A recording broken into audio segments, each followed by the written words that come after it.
Hey, good morning, everybody. It is 3:36 in the morning. The reason I'm up is I slept for quite some time. I may go back to sleep after this, but figured while I'm up, might as well get this new edition, this new episode of the month-long Christmas edition of the Cartoon Flashback up and going. This is basically what I was talking about when I did my Christmas channel update. Basically the hours and stuff of how I'd have to do things. So, yeah, technically, it's technically I gotta find openings and stuff to do them in. But anyway, I want to talk about something about a Christmas special that actually came out around 93, 94. And that is, It's a Wonderful Tiny Toons Christmas. That's right. It's a Wonderful Tiny Toons Christmas. Came out around, like I said, 93, 94. It premiered on Fox when Tiny Toons was still part of Fox, and it was shown basically every year on Sunday evenings, preempting, I believe, either The Simpsons or, mainly The Simpsons or Married with Children. One of those shows. So, yeah, Wonderful Tiny Toons Christmas would do that. It would either preempt one of the Simpson episodes if the Simpsons were running for an hour, or it would preempt one of the live action shows, mainly like Married with Children and other shows like that. So it came on for a while, and then when it went to I believe Nickelodeon, it aired during the Christmas season only. I think maybe once did ever air during the regular season run, run, if you will, on Nickelodeon. And I think even the WB ran it mainly during Christmas, and like Nickelodeon, I think ran it maybe once during the regular run, but it was mainly during Christmas. And it's a very good Christmas special. It's basically a parody, if you will, basically a play on It's a Wonderful Life, which ironically will be repeated on NBC this Tuesday. Yeah, it was already shown this past Friday, so it'll be repeated this Tuesday. But anyway, basically that's what it is. It's their version, a 30-minute version of It's a Wonderful Life. And basically, Buster is in the role of George Bailey. That's the thing. Buster Bunny is in the role of George Bailey. And you have this rabbit who has the same obvious name as the other guy. Well, not really, but sort of in that same category. They get sent down and basically acts like Buster's guardian angel, and basically shows Buster, okay, this is what it's like if you don't want to be around. This is what it's like if you didn't exist, if you weren't created. Just like in A Wonderful Life. Basically show him what the world of Tiny Toon Adventures would look like without him. And it's really interesting because here you have a good subplot as well. You have Montana Max, who obviously is injured himself or something like that, and he's trying to take over production by trying to buy out these two executive producers, or whoever they are. So obviously they're a couple, but an odd couple, if you will. But he tries to basically, the subplot is he tries to take over the production of the Christmas show. And for anybody that was always questioning whether or not Babs and Buster were boyfriend and girlfriend, there's a song number between Babs and this parody of Cher. It's not really Cher, but it's a parody of Cher. And somebody that does the voice, somebody does a good Cher, I guess a decent Cher voice impression, and it's doing the lyrics of this song that Babs acknowledges Buster is her boyfriend, because again, another subplot on, it's not really a subplot, it's kind of like a mini plot. Babs thinks Cher is hitting on Buster, but what she doesn't know is Cher is giving Buster um, some advice on what to give Babs for Christmas. And basically, this is all this subplot with Max trying to take over, and this little mini plot of what's going with Babs, thinking Cher's trying to hit on Buster, but she doesn't know the real reason. It's all kind of underneath the real plot, like I said, which is taken almost exactly out of one, which is taken basically, adapted basically right after, right out of Wonderful Life. And again, the reason for it is Buster is getting overwhelmed. It's not the fact that, it's not in the same category as Jimmy Stewart's character in It's a Wonderful Life. Nothing could ever be in that category. But it's mainly the fact that Buster is getting overwhelmed with all the productions, with some of the complaining and stuff like that, and he just can't take it. To the point that he's like, screw this. If this is what it's going to be like now, I'm out of here. So, anyway, it just follows the same category. It follows the same, plot line device that Wonderful Life does. Buster goes around, people don't recognize him. They do take a shot at Disney when Buster shows up at the set of Tiny Toons, and instead of him and Babs being the stars, or being the, using the line of no relation, you have Babs and, you have Plucky and Babs being the stars, and you have Plucky and Babs using that line. And there's a nice little, like I said, there's a nice little poke fun at Disney here too, because when they say the no relation line, Babs is like, it doesn't make sense. We're not even of the same species. I don't get it. And basically, Plucky, he says, oh yeah, you don't get that, get this. He drops, I think, an anvil or a safe on her. And this causes Buster to come onto the set and say, you can't do this, what are you, goofy? And again, that's the poke fun of at Disney right there. When Buster shows up at the set, sees what happens, and asks Plucky, what are you, goofy? And Plucky's like, no, I'm not. Like, what are you, a spy from Disney?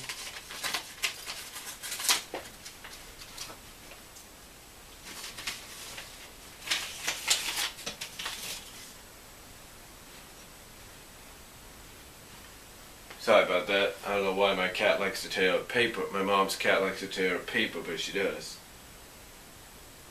Anyway, though.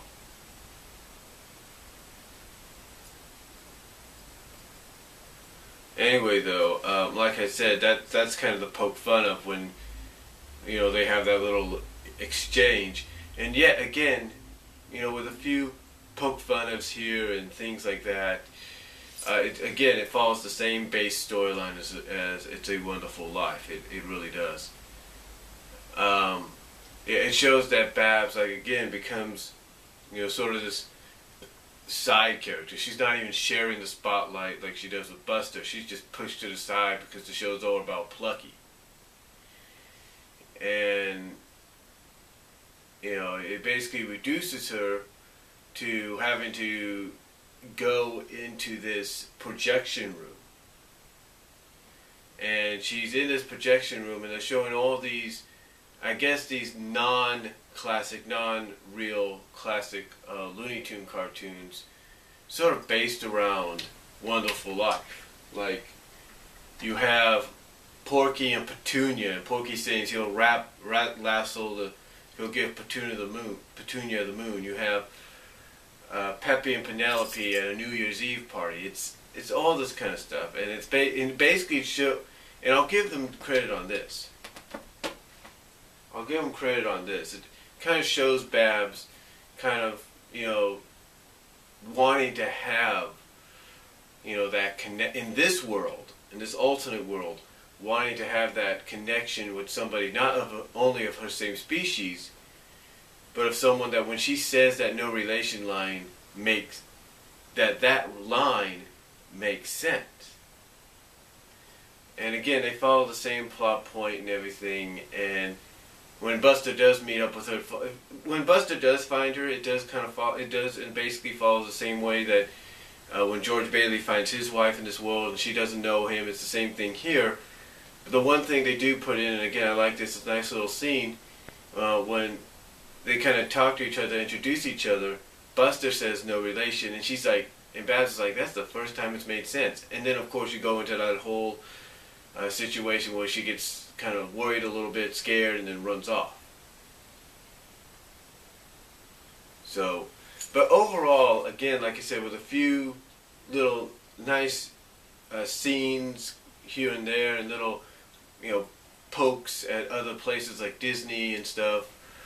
It does. I know, and I know I sound like a repeated record here, a broken record here, but it follows basically the same plot line.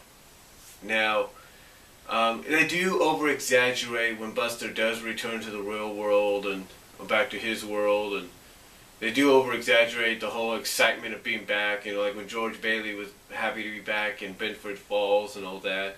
They kind of they over-exaggerate that same reaction with Buster to where he's just going completely, excited and happy and stuff like that. So, and basically, he gets back to where the play is, and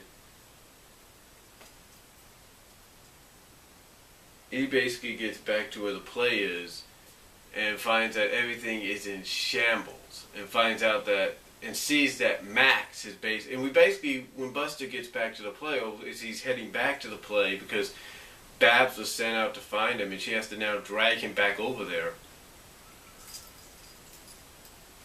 Because she basically tells him that, but Plucky actually finishes this off because it's a good little nice transition. Basically, Montana's takeover of the play and his changing of the play is basically crap. Because all it is about money, money, money, money, money, money, money this, money that, money this, money that. It's like, because they even show, because Plucky even exemplifies this by saying, hey, this script doesn't make sense. It's like, you want me to run in a dash to the bank to get some cash. What sense does that make? What Christmas is that? And basically Max is trying to be like, hey, it sounds good to me. Trying to kiss up to the producers, or the odd couple producers, and they're like, they just had enough of his crap. And so basically Babs, in the end, brings Buster back. Buster resumes control. Basically, I kind of gives Max what he wants, and that's being the star, and literally he does. He makes him the Christmas star on top of a tree. So, and then finally we get to the, and that ends that subplot right there, where basically Max wants to be the star, but what Max says, Buster basically makes Max a star, the Christmas star on top of a tree. So that ends that subplot. And then we get the mini plot of where Babs wants to know what's going on between Cher and Buster, and Cher has to tell her, he just wanted to know what to give you for Christmas.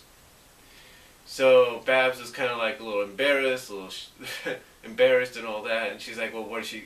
And basically, she wonders what Cher suggested, and Buster basically not only shows her, and so, basically, yeah, Buster shows her also exactly the gift he was going to give her, and he kisses her right on the lips. And after he kisses, and while he's kissing her, Babs' feet go stiff, then they go flat, like a balloon deflating.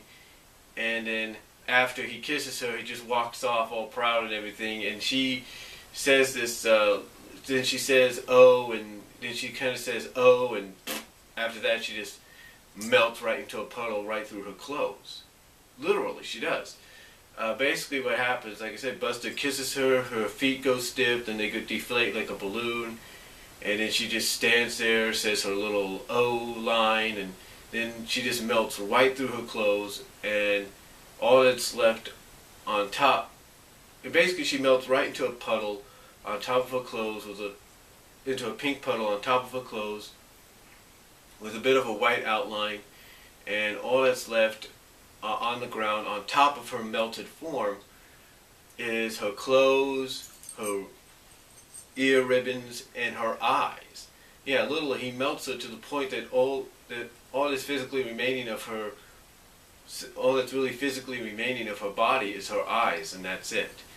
And they fall right on top of her clothes. So overall, it's a nice little Christmas special. And we find out that the guardian angel at the end was actually Bugs in disguise, and Bugs kind of,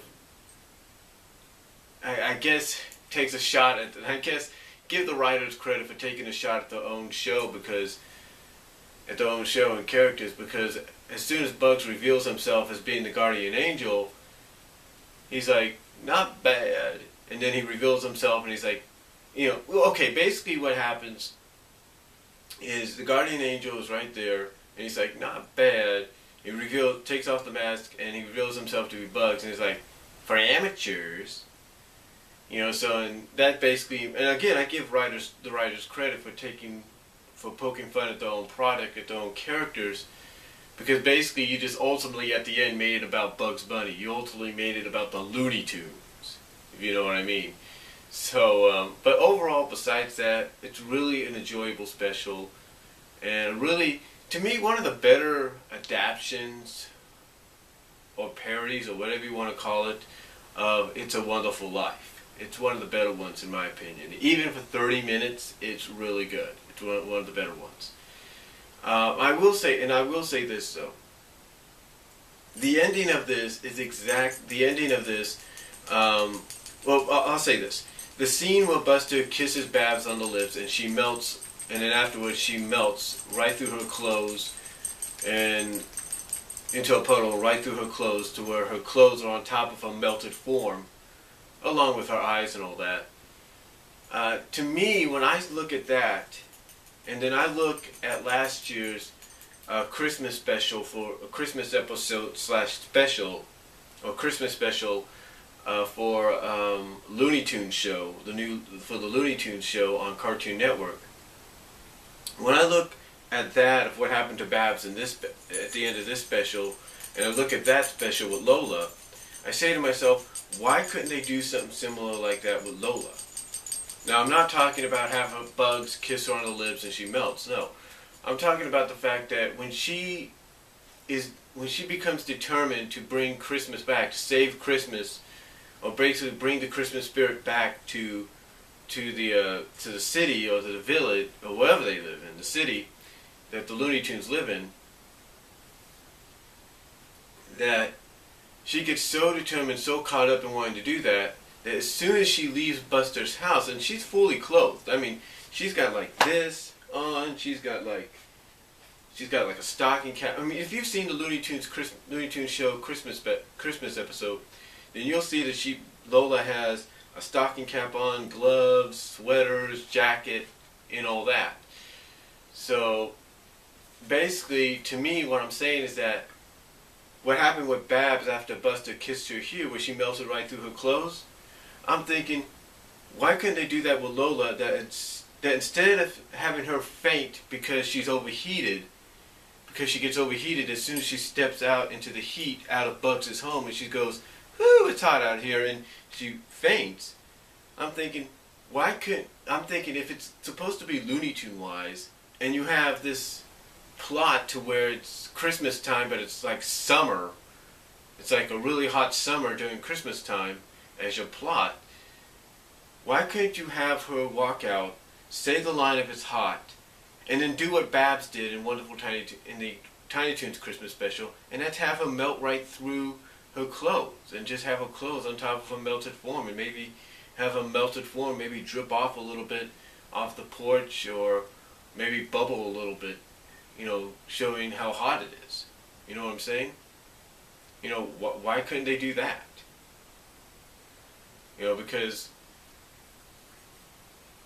to me that would have been more funnier, especially when you have Daffy walking out, and instead of him looking down and saying "Bug" and turning back to Bugs and saying, "Bugs, your girlfriend fainted," why don't to me, in my personal opinion, what would have made it more funny is for him to step out, probably accidentally step into the puddle that Lola becomes, bring his foot up with a little bit of the puddle dripping off of it, and then turn around and say, "Bugs, and instead of saying, "Bugs, your girlfriend fainted," have him go like, "Bugs, your girlfriend melted." Or at least have him walk out, look down, and see this bubbling puddle where Lola became, and then have him say that line. It would have been more funnier because, again, it would exemplify, the plot of it being a very hot, very hot, basically being a very summer-like day, a very hot summer-like day during the Christmas season. It would have really solidified that plot, especially with someone like Lola, who you're trying to emphasize, especially with Lola, who you're trying to make more likable with this new personality change. To where, in the second season, she is a little bit more serious. She's still very goofy. There's no doubt about it. She's still very Looney Toony, but she's a little bit more serious, a little bit more mature. But basically, if you're trying to show that this is a more Looney Tune, cartoonish-like character of Lola than what you saw in Space Jam, something like this would have been the perfect opportunity. And again, like I said, Babs, she melted, and again, like I said, in this special that I was talking about here, Babs, she melted through her clothes and all that into a pink puddle, all because she was kissed by Buster, which was his Christmas gift to her. And I'm thinking, okay, that's great and everything, but I'm also thinking, but when I look at that, and then I look at the Christmas special from Looney Tunes show last year, and you take a look again at that plot of it being a very hot summer-like Christmas season. Why couldn't they have that happen with Lola as soon as she steps out, instead of fainting, just have her melt right through the clothes, and have Daffy, instead of coming out saying and turning back and saying, "Bugs, your girlfriend fainted," have him come out, either accidentally step into the puddle that she become, or look down and see the puddle bubbling a little bit, and maybe steaming, who knows, and then go back and say, and then turn around and say, or turn back to Bugs and say, "Bugs, your girlfriend melted." To me, that second option, the Bugs, your girlfriend melted deal, either he steps on the puddle or just looks down and sees it bubbling and steaming or whatever, to me it would have been more funnier because it's in line to what the Looney Tunes are. And it would have basically, again, showed the significance of the plot of how hot it's become during that Christmas season. So, to me, I think they dropped the ball on that, in my opinion.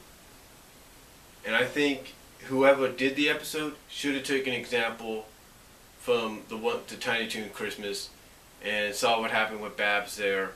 Because when people look at Lola here, especially when you go to places like DeviantArt, they look at Lola and they see basically the Babs Bunny of the Looney Tunes show. That's what they see in Lola. So I'm thinking, if she's supposed to be like the Babs Bunny in the Looney Tunes show, you should have taken an example. And if you're doing a Christmas episode of special, you should have taken an example from the Tiny Toon one and did the same thing do the same thing that happened with Babs towards the end with Lola. As soon as she steps out, all bundled up and everything in this very hot, humid, summer-like weather, and have her just melt right through the clothes instead of having her faint. Because you see, right there, that's what people feel and complain, and that the show's too domesticated. Because you're not really embracing the looniness of the Looney Tunes. So, especially with someone like Lola. But anyway, besides that, that's what I think they should have done with Lola's situation at the beginning of the Christmas special. They should have done something similar as to what had been done with Babs at the end of theirs. But anyway, getting back to the Tiny Toon one, again, like I said, it's probably one of the better adaptations, parodies, inspired storylines based off of. Basically, it's one of the better adaptations, parodies, inspired stories of It's a Wonderful Life, probably that you're going to see in animated form. Like I said, it's one of the better ones. Like I said, that was adapted, parodied, or whatever you want to call it. And especially in the runtime of 35 minutes, probably one of the better ones. So overall, I highly recommend checking it out. You can catch it on the Hub. It aired yesterday morning, and it is going to air.